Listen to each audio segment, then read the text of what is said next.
It's Thursday, April 12th. Here's what's coming up.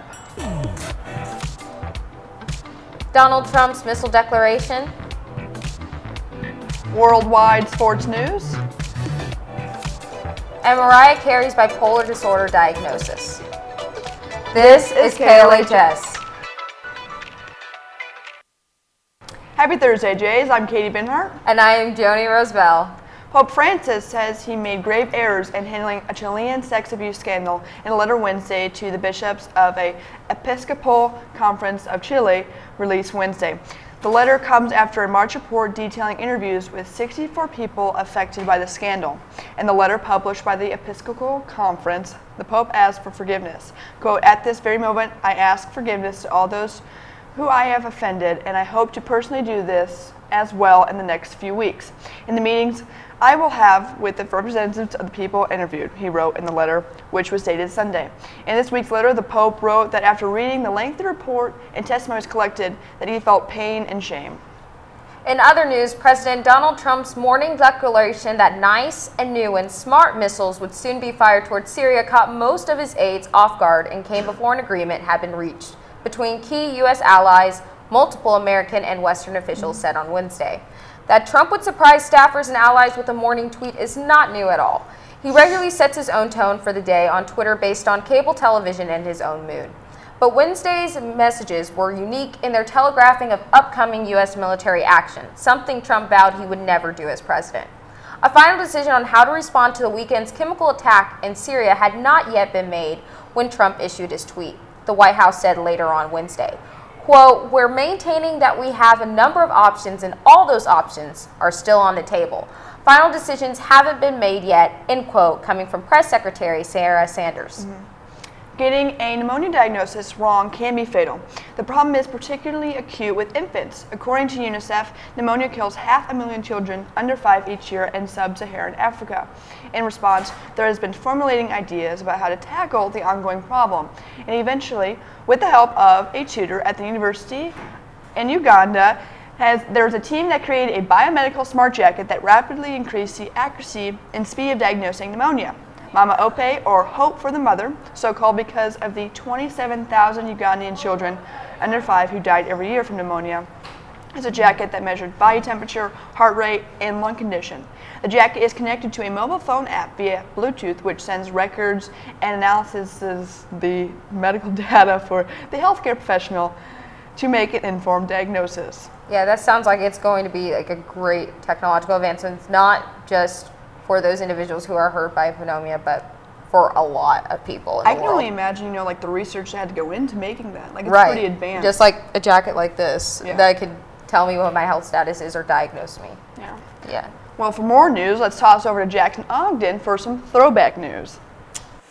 What's up, Jays? Today is a big day in history as in 1861 the Civil War began. In what went down as one of the bloodiest wars in American history, the Civil War was the 9th longest war the United States has ever taken part in. Jumping forward on this day in 1961, the first man went into space. Russian astronaut Yuri Gagarin becomes the first human being to travel into space. Finally, on this day in 2012, Connecticut voted to abolish the death penalty. They became the 17th state to abolish the death penalty after a heated 10-hour debate. With your throwbacks, this has been Jackson Ogden. Enjoy the day, Jays. Thanks, Jackson. Thanks. Can you imagine how cool it would be to go into space? And It would be all right. I don't know if I would be okay with it. Yeah, I don't know, like traveling up there and handle it wouldn't too be well. able to wear wigs. I would have to secure it because it would like be floating and stuff like that. Well, in other news, let's take a look at sports with Josh Gregory. Thanks, Katie. What's up, Jays? Last Friday, the Humboldt Broncos were on their way back from an away game when a semi-truck hit the team. Sadly, that crash resulted at first with 15 fatalities and 16 injured. Then later on, sadly, another player on the team passed away, bringing the number to 16 deaths. The age of the people on that team ranged anywhere from 16 to 21 years old. One of the people killed was also the head coach of the team. This was a terrible tragedy for the whole world. This was a young team with upcoming big and talented players. Sons of former NHL players were some of the players that passed away. All they wanted to do was just grow up and be like their dad, but now those dreams cannot be completed.